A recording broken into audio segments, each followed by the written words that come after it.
Hello and welcome to today's daily message. I'll bet you're wondering, why the heck did Mark put an image of dry cleaning coupons on the screen for today's daily message? Well, let me tell you about that. I want to introduce you to another friend of mine whose name is Cecilia. She really isn't so much a friend of mine as she was a friend of my wife, Terry.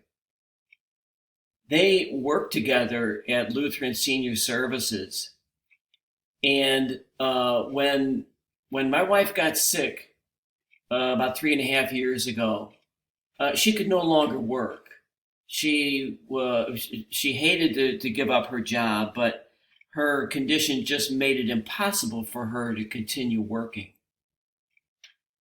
So during the time of Terry's illness, the 16 months when she was struggling with her cancer, Cecilia would faithfully send a card every week encouraging Terry, telling her that she was being prayed for, telling her that everybody was behind her.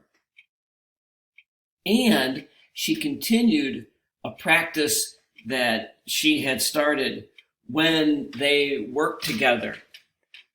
She would enclose with the card often dry cleaning coupons. That's something that she had done for my Terry for a long time.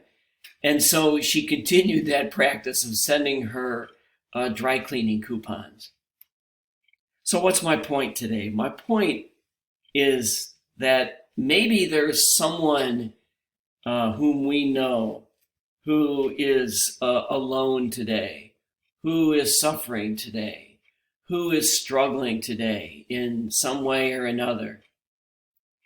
I encourage you to reach out to that person today, to send them a card, to give them a call, to send them a text, whatever it might be. It's the day before Thanksgiving. This can be a very difficult time for people who are alone.